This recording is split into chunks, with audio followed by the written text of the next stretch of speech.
Welcome back to Makeshift Meeples. Tyler and Nick here. This week we have a special episode for everyone that's a little different than what we usually do. We're calling this series Makeshift Meeples Talks, where we sit down with a board game industry professional and discuss whatever they want to. Don't forget, you can see more about our upcoming episodes on our website, makeshiftmeeples.com. We hope you enjoy this episode, and remember there are a number of ways to help keep this going. Share this episode with a friend. Hit that subscribe button so that you're notified of future episodes. Like and follow us on social media. And you can support the show on Patreon or in the Anchor app. This week we sit down with Jay Little. Jay, thanks for being here. For everybody listening, Jay has worked on a couple games out there that you might have heard of. Star Wars X-Wing, Edge of the Empire, Warhammer Fantasy Roleplayer, and Blood Bowl Team Manager. Jay, is there anything else that you think that you would like to add to that? Oh yeah, I've been fortunate to work with a lot of licenses and some core games, but I've also had a lot of fun with expansions, like the expansion to Chaos in the Old World by Eric Lang. And two of my favorite games in the universe are Cosmic Encounter and Wiz War, and I've designed expansions for those. And then I was also involved in the more recent Siege of the Citadel and some content like that. But really, X-Wing Miniatures is what most people know me for, and I'm a role-playing nerd. So a lot of my other credits are role-playing stuff. So that was something else. Like, as I actually met you a couple of years ago and kind of learned a little bit more about you, I thought it was interesting to see the variety of different games and different types of games and expansions you've actually worked on over the years. Yeah, that's one of the great things about working with a place like Fantasy Flight Games, where I was for 5 years. And then I did a number of projects with them after I left, freelancing on this, that, and the other thing. And it also opened me up then, going freelance, to being able to work with people like Modiphius out of England, where I did Mutant Chronicles as well as Siege of the Citadel. And before all of this, a lot of people don't realize that I worked at WizKids full-time briefly, right in the heyday of their Crimson Skies and Shadowrun Duels and HeroClix resurgence. So I've been around the block a couple times, and that's given me a lot of industry contacts and networking opportunities and led to a lot of really cool projects. Cool. Yeah, I did not know about the WizKids thing.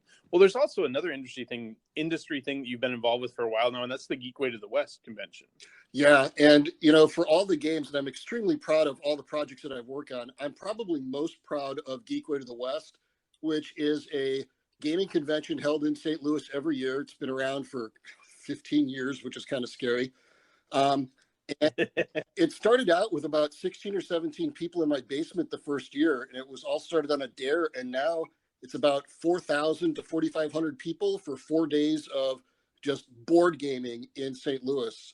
It's my favorite event of the year, and it's really been rewarding because so many people who have attended come back, and they schedule time around this. And I think that's really telling that people are willing to commit so much time to an event that is largely just kind of word of mouth and friend and buddy. It's not the overwhelming, crushing social anxiety experience that Gen Con or Origins might be.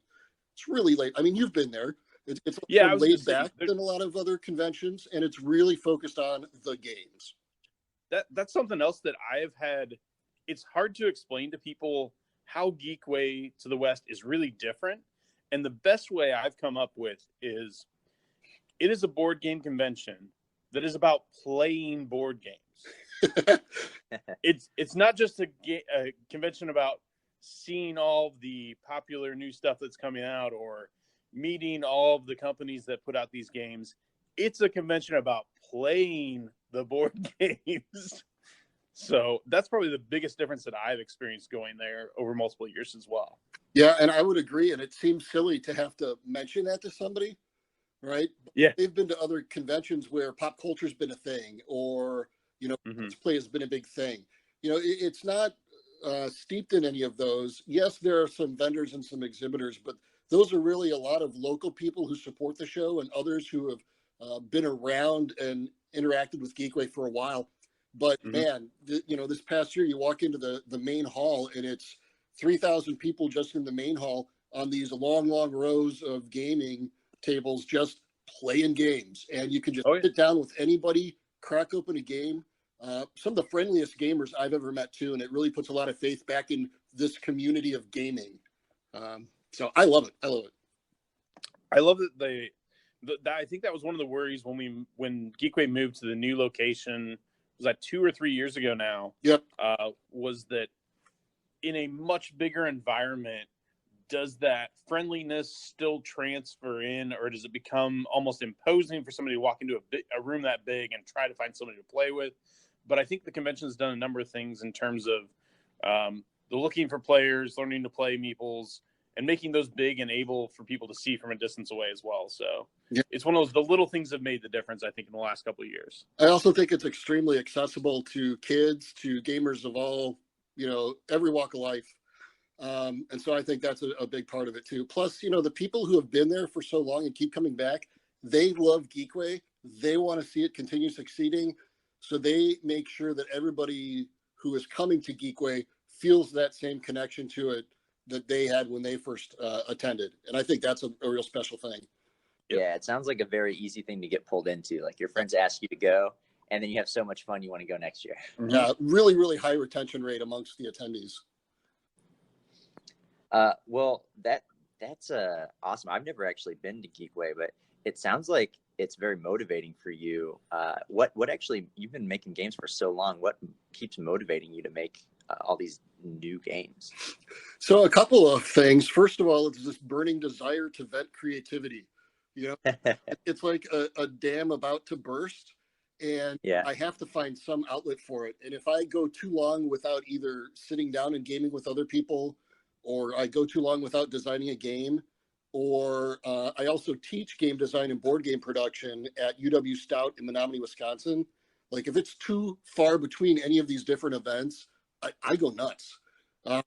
So my wife is phenomenally supportive, great family that's like, you need this, go out, do this thing, whether it's stay up all night and design, or whether it's take this weekend and go to a Proto Spiel event in Madison, but you need to be a part of gaming. And then the other side of it is 8 years ago, I had a massive heart attack and I was hospitalized for a really long time. And it completely shifted my worldview. And now I've got this, some people would say obsession with establishing and leaving behind a legacy. And so Geekway is a good example of one of those things that Geekway will be around and continue going on after I'm no longer here. And I want that sense of creating something that 10, 20, 30 years from now, somebody can pull a game off of a shelf, go, I wonder who Jay was, and play a game. Right? It sounds corny, but I played so many games growing up, and these were people who were kind of role models and mentors, even though they didn't know who I was, just because I got so many hours of entertainment and enjoyment out of the hard work they did. That sounds like the same story that a lot of successful people tell, is they were at a point in their life where they made a change for that same reason, or they went through some ordeal and they realized, like, I've got to really make a difference. That just sounds so motivating. Yeah, the 50-hour-a-week sort of default job didn't make as much sense, after my big heart attack. So I had to find something that worked with me physically, but then also worked with my family. And I will say this, though, it's not all, roses. Game design does not pay great outside of a few people who can make this their sole income, which is also why I teach board game design. But teaching doesn't pay great, which is why I also do game design. Yeah. Honestly, you're one of the few people I know that does board game design as more or less a full-time job, who's not employed by like a huge company essentially at this point. Yeah, I've been really, really fortunate. Like I said, I've made a lot of contacts over the years. And so I usually have a few people call me or drop me a line every month with opportunities. And if I can fit it into my schedule, I generally try to.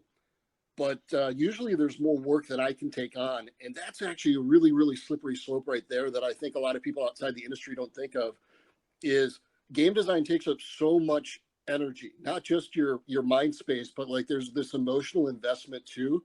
It's really easy to overcommit. And as a freelancer, that's really dangerous because I never want to burn a bridge and I never want to tell somebody I can do something and then not be able to follow up. So Yeah, it's a delicate balance to walk, especially for people like me who have a family as well. Mm-hmm. Can you speak kind of generally about the differences between working as a freelancer and being employed at a company? Oh, absolutely. So the biggest difference is at a company, especially like Fantasy Flight Games, that's a little bit different because now as part of Asmodee, I mean, that is enormous. It's one of the largest publishers in the United States. And like a Cool Mini or Not or another large publisher, they have dedicated people and dedicated departments. They have an entire marketing department. They have an entire art department. They've got people who all they do is look at production and quotes and all of these other things. When you're freelancing, if you're going to pursue a project by yourself, you've got to do every single one of those jobs, which is why something like Gloomhaven getting produced and published to the quality it was blows me away. But secondly, you've got to understand your own limitations and realize when you're out of your depth and reach out to other people who are experts in their part of the game design process and either ask for their input or make sure that that communication is really, really clear with the client as to, is this something you expect me to do, or is this something that you have the resources to do? I think the other thing too is when this was a full-time job at WizKids and then at Fantasy Flight Games, I had a full-time job. I had insurance. I had non-monetary compensation too. For example, at Fantasy Flight Games, you got something called FFG bucks, which you were able to use to buy games at cost instead of at retail, which is a nice incentive for jobs that generally pay less than most people's skill sets going into this industry. When you're on your own as a freelancer, you are on your own. If my wife didn't have a really good job where she had insurance, I don't know if I could do freelance game design part-time or if I'd have to be a full-time teacher. You know, so there's a lot more uncertainty as a freelancer, but there's a lot more flexibility. I get to choose my schedule. I get to choose which projects I work on. I get to choose which people I will and will not work with. So, I mean, there are trade-offs to both, and I certainly miss things from being full-time, but there are so many things that I appreciate about the flexibility of being a freelancer. What you said about working with others as a freelancer, I think is so important. Oh, yeah. It's a small industry, and if you have a really bad interaction with somebody, that lingers. So being able to choose who you work with is hard to oversell. It's that important. It's that big a deal. Yeah, and being a multi-skill is great, but at the end of the day, you only have so much time. And like you said, there's a lot of emotional attachment and stress that you go under. So being required to make multiple parts of the project can sometimes be very stressful, and just being able to give that to somebody else sounds like it's very important for anybody that's trying to make games out there that thinks they have to do it all by themselves. Oh, absolutely. And in this day and age, between social media and Kickstarter and how open publishers are with their own processes, I mean, there's no reason why someone who really wants to get a game published can't find other people who can help fill in the gaps of their skill set.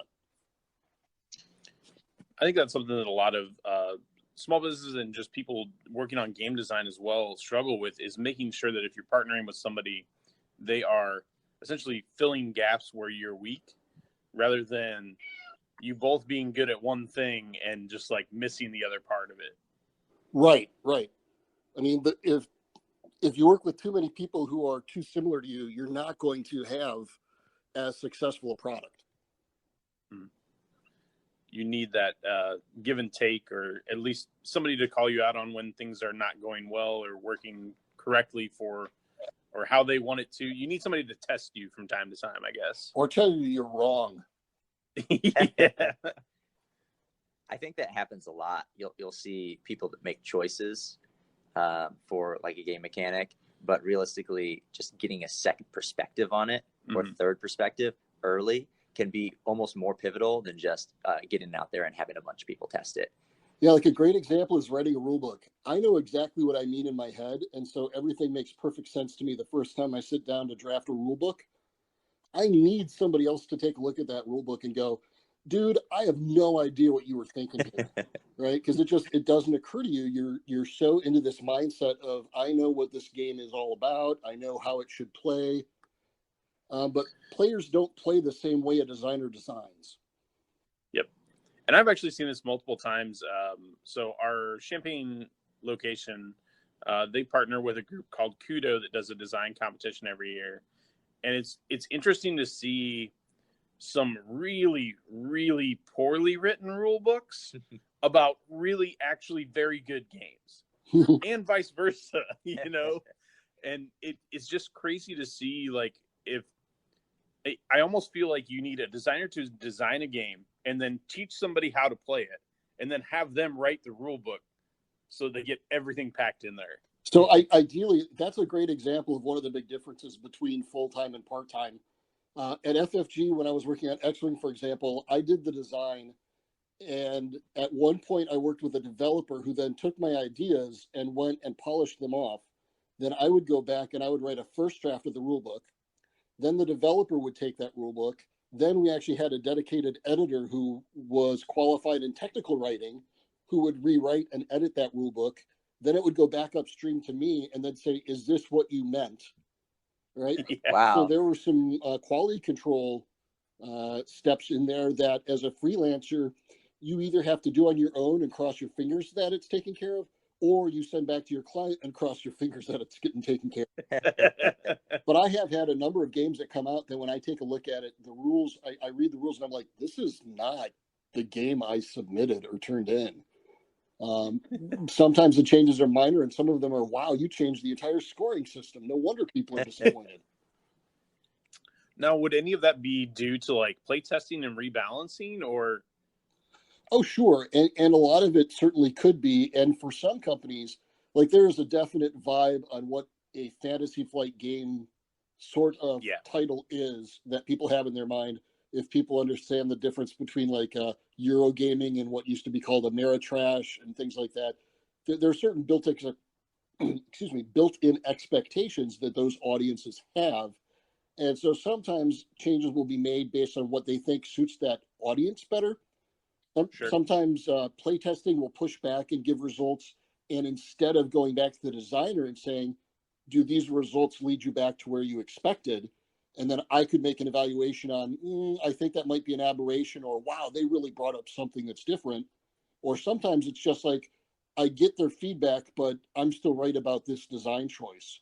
And sometimes they don't have the luxury of time or the relationship with that designer anymore because they've moved on to something else to go that extra step. So sometimes there's a disconnect there. Okay. Yeah, I can definitely understand that. I've spoken with people many times when two people had a great idea, but one person thought their idea was better than the other person's, but it necessarily wouldn't be better either way. They're both great. Yeah. But it's hard for each person to let go of that and just. Yeah, and it can be difficult. Again, that whole being emotionally wrapped up into it. But the hardest part is when you go and you read reviews, right? Like, it doesn't matter how many good reviews there are for your game. If one person, that one bad one's going to stick with goodness. It. Yeah. We remember the negative emotions more than the positive ones, for sure. Which is ridiculous, because for a number of things like high school, I certainly focus on the positive things about high school more than I do on the negative things. That's good. Jay, I wanted to ask you about your teaching at the university. You bet. And yeah, so you said you've been doing that for many years now, right? Yeah, about 6 years. I'm going to be going into my 7th academic year this fall.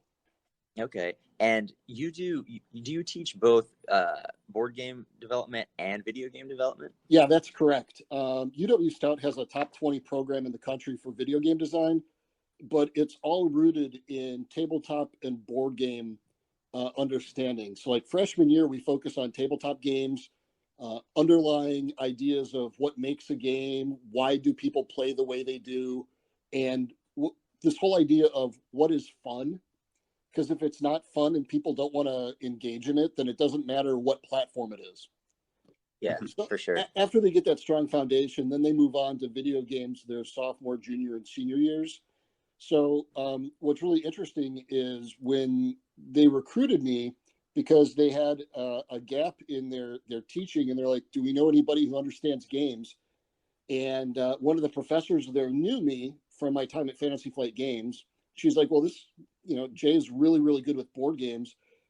Let him teach some of the freshman classes. Let's see how it goes. So they brought me on, and they found that it just really prepared people better for the later stages so that they can focus on the video game design. They understand the game part on what makes a game. They can create a draft of that. They can create some sort of project document and scope and vision. Then they can focus on what their skill sets are with digital art or with programming and execute a game. The flip side of that too is the longer I was there, the more I realized that there was like a gap in what I felt some of their curriculum was. So I actually proposed, let me teach a class over winter, which is 3 weeks long. And let me teach a class specifically about producing, designing, and distributing board games. And they're like, okay, so how does this tie in? And so with the backing of a lot of friends in industry, I was able to make a really compelling case. And I've been teaching that. And by the end of this 3-week class, it's 8 a.m. to 5 p.m. for 3 weeks. We treat it like it's a job. We treat it like they're at a design studio. And at the end of it, they have a physical game with industry quality components. We get things printed through the game crafter.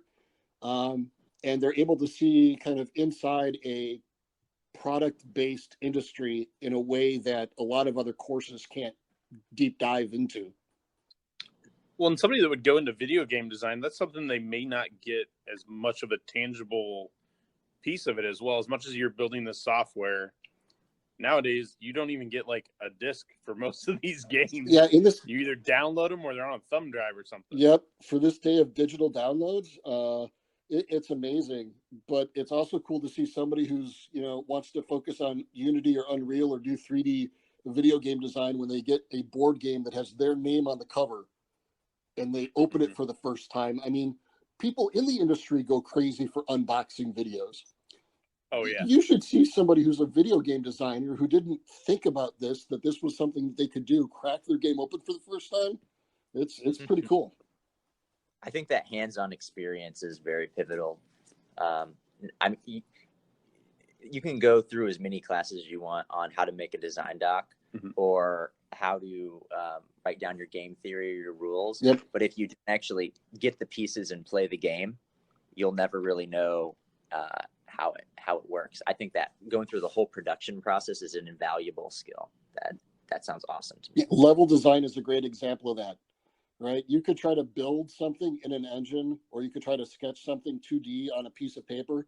But if you take out just some building blocks, Legos, decks of cards, and other physical things and tangibly stack it together and put it together and can visualize it more easily, it's amazing how much better they're able to orient and understand the impact their decisions have.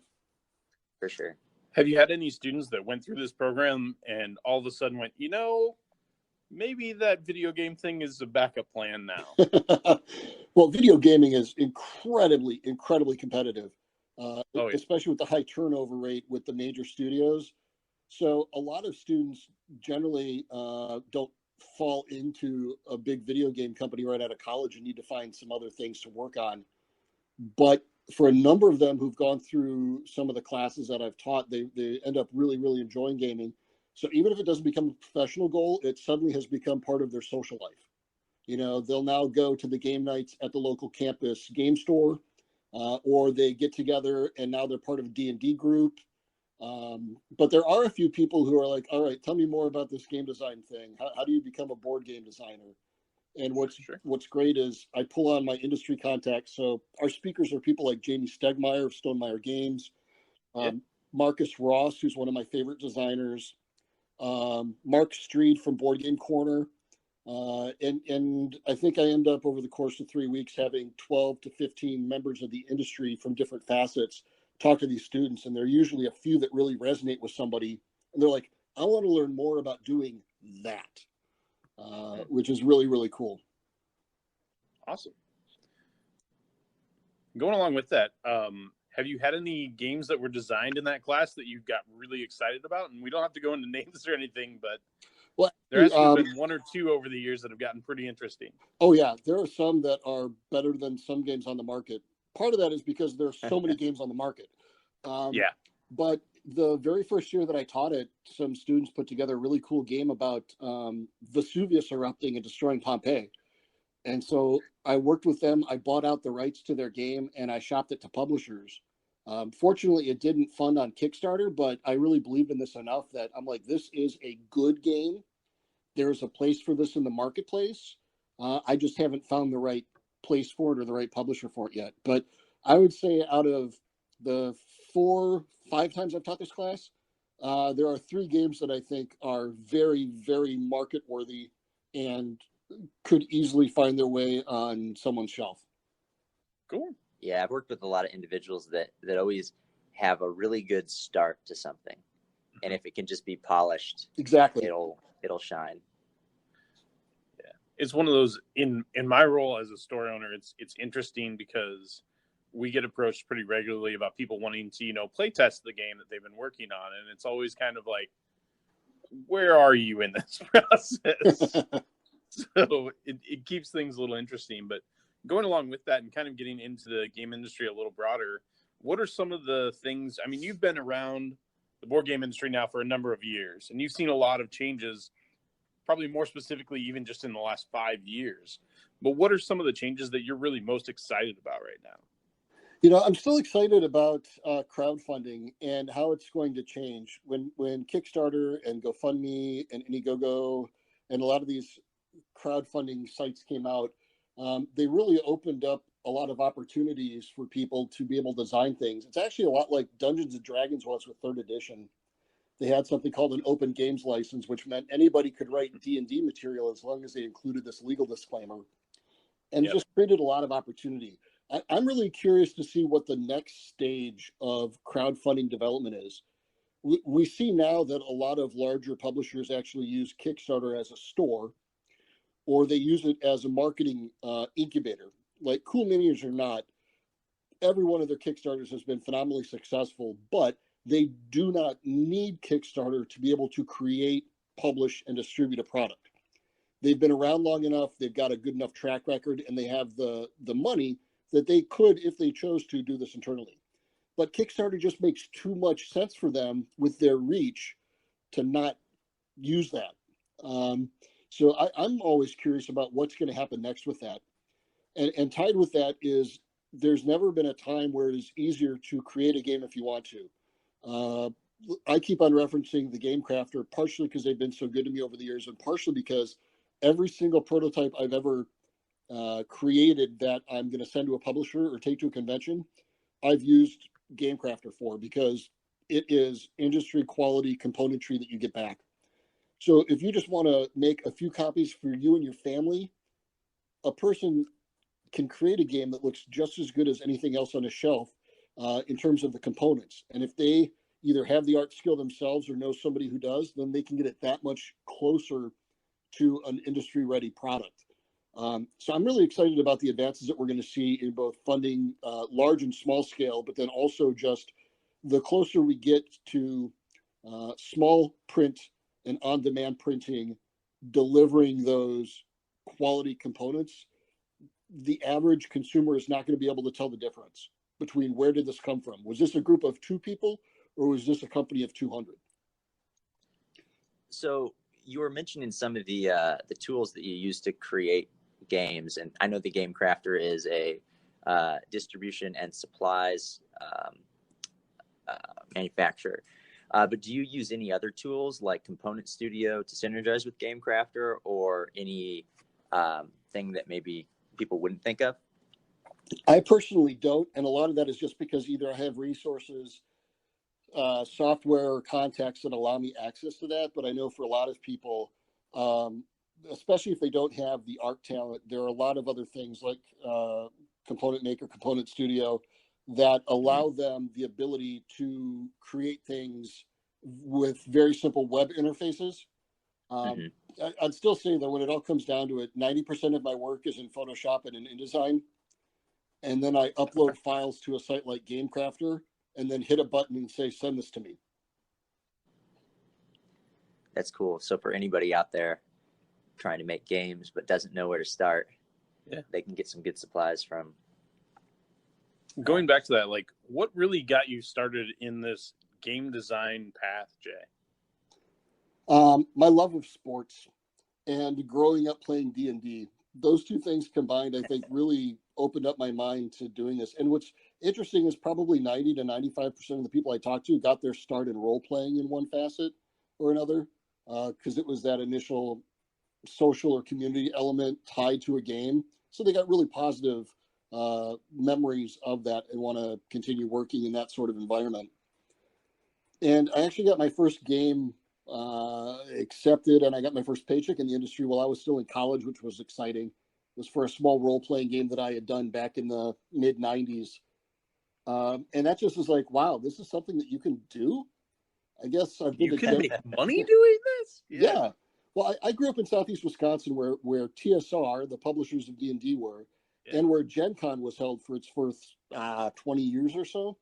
So I was already just surrounded in this whole culture growing up, where it seemed a lot more achievable than it might have if I grew up in Texas or on one of the coasts. But And then, oh, go ahead. I was going to say, that's something that I've seen and been kind of interested in the last 5 or 6 years that I've been involved with the game industry, is seeing how there's definitely like a Midwest game culture. Oh, huge. And then there's kind of like a East Coast game culture and a West Coast game culture. They're all totally accepting and cool, but they're all just a little bit different too. Oh yeah. And then like down in Dallas Fort Worth area, there's a huge different culture as well. But what's cool is, once everybody's at the table, you're just all gaming. Yep. But let's see, I was working at a place called the Sporting News, which was the longest running sports publication in America. And they're like, does anybody here really, really love games? And everyone points to me. And so I helped working on an online version of a game called Stratomatic, which is a big baseball game from the 50s and 60s. Wow. So I did the online implementation of that. And that led to the opportunity with WizKids to design a Major League Baseball clicky game for them. Yeah. And then doing that is, once I had some name recognition, because people at the time really knew WizKid, they were a real top publisher, that made it easier for me to get my next gig and my next gig. And then finally the opportunity came at Fantasy Flight Games. They had just acquired the Games Workshop license. So they were looking for somebody who understood Warhammer Fantasy. I'm like, I just happen to be running a Warhammer Fantasy roleplay campaign, and I play the tabletop games. So I applied for it, and they flew me up. I was in St. Louis at the time. They flew me up to the Twin Cities for an interview. And I basically just took over the interview. I handed out pre-generated character sheets. I laid out a map, and I'm like, all right, here's how you're going to figure out that I know Warhammer. And I ran them through a scenario. Oh, that's very creative. And I'm like, okay, it's a little risky, but you know what? This really shows off my personality and my knowledge. I feel like you're either going to knock it out of the park, or they're just going to be like, what is this guy doing? Well, exactly. But I'm pretty cocky, so I thought that this would probably work out well for me. And I mean, it clearly did. Oh yeah, I'm in the airport waiting for the plane that's going to fly me back to St. Louis, and my wife calls and she's like, there's a message on the machine. You got the job. Like, I hadn't even gotten back home yet, and they had followed up to offer me the position. So that's something else I was going to ask you about, because obviously Geekway to the West takes place in St. Louis, but it sounds like most of your, at least young adult life, and now even, you're up in Wisconsin. So how did that connection come into play? Well, actually, so I'm in the Twin Cities now, because that's where FFG is located. But I grew up in southeast Wisconsin. I strongly consider the Midwest just this one big amorphous blob of shared values. So southeast Wisconsin got me really, really into gaming again, that reinforcement of the culture with TSR and with Gen Con. Then I went to school in Peoria, Illinois at Bradley University. And I went to school when Magic the Gathering was released. So I ended up buying booster displays, and then I would break them down and I would sell boosters individually on campus, and that's how I made my money. Right? So my pizza money was basically made reselling Magic the Gathering boosters. But there was a huge, huge gaming component there, and Peoria, Illinois had a fantastic game store as well, which helped. And then after graduation, my wife went on to get her master's degree at Washington University down in St. Louis. So it's like, all right, let's go there. And that's when I discovered that St. Louis had this fantastic, incredible game culture.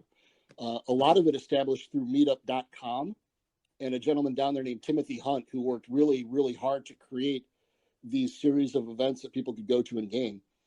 And that's where Geekway started, a real active member on Board Game Geek at the time.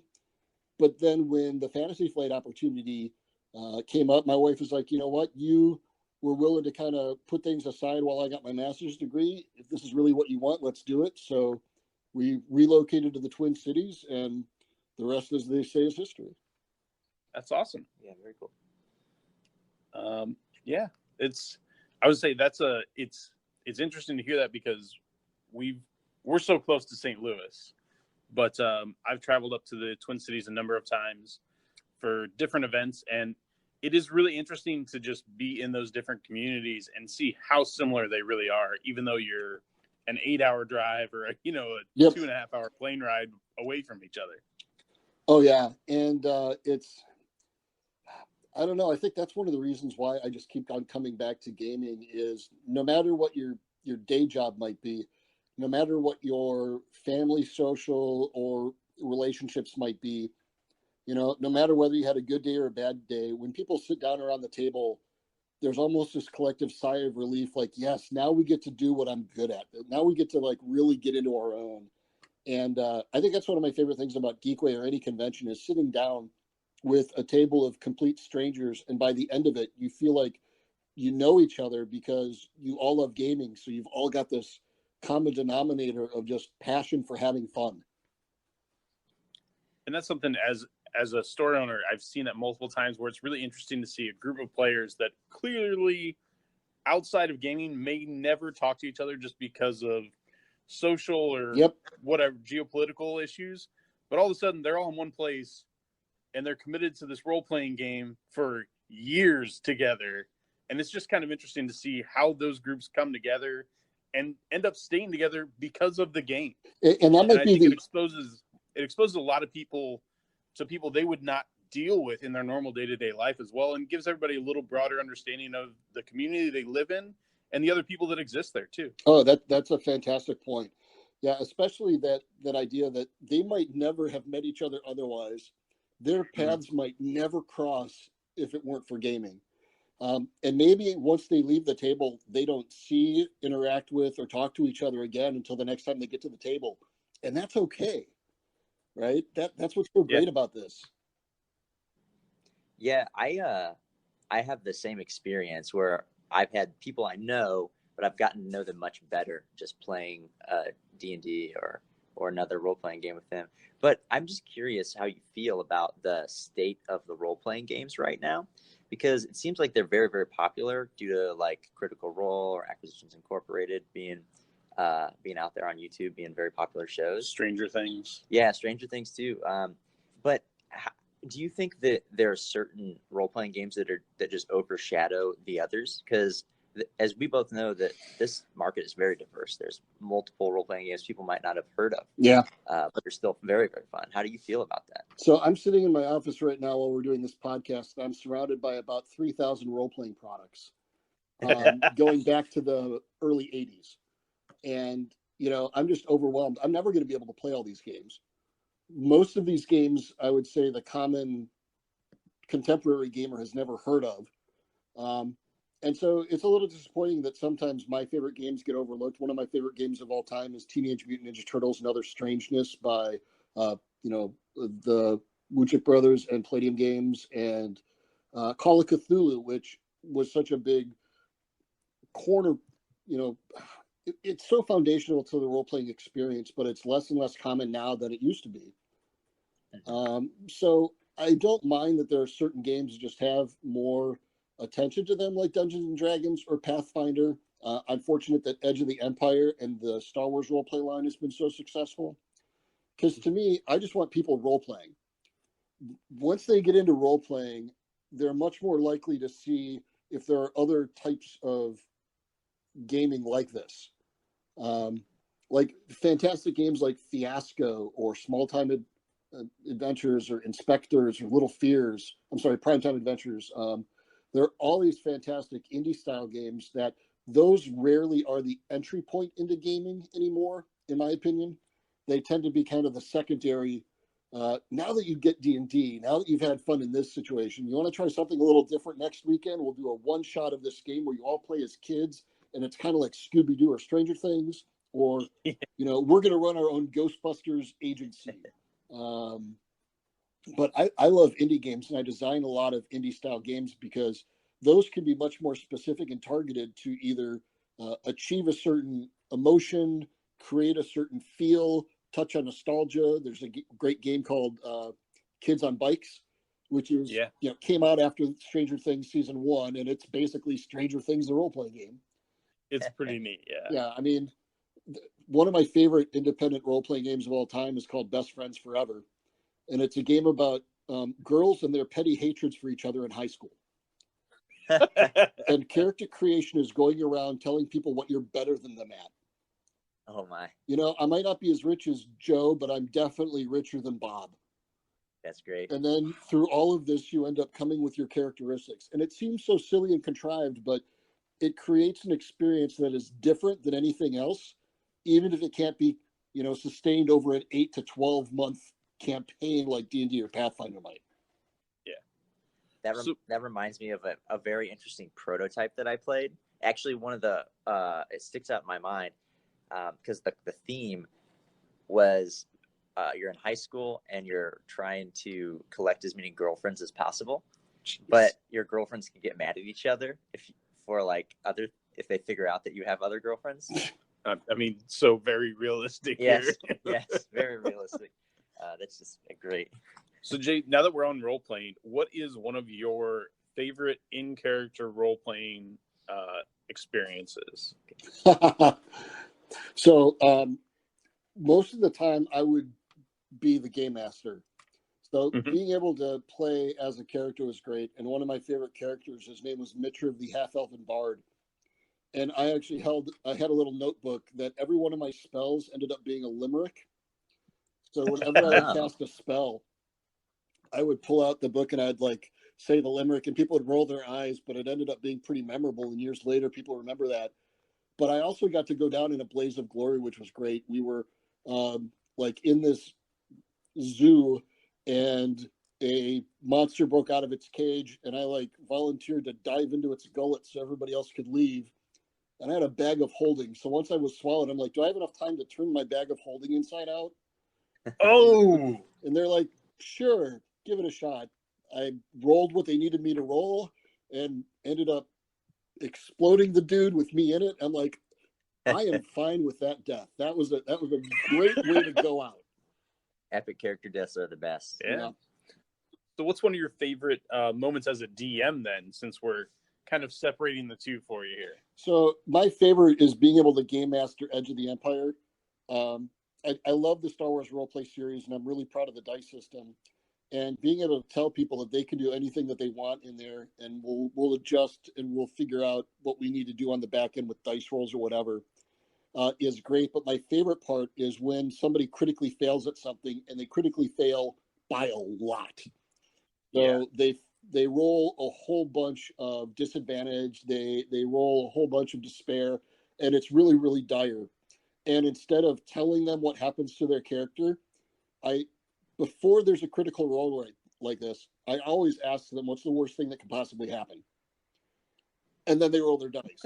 So if the dice come up bad, the worst thing that possibly could happen happens.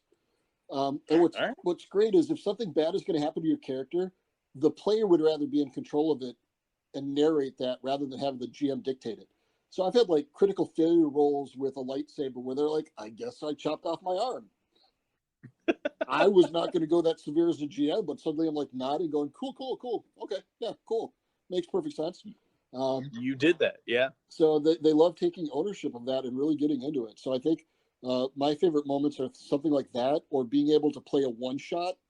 I have an emergency kit for Call of Cthulhu that I can take with me anywhere, and if a game breaks out, I'm like, here, let's play Call of Cthulhu.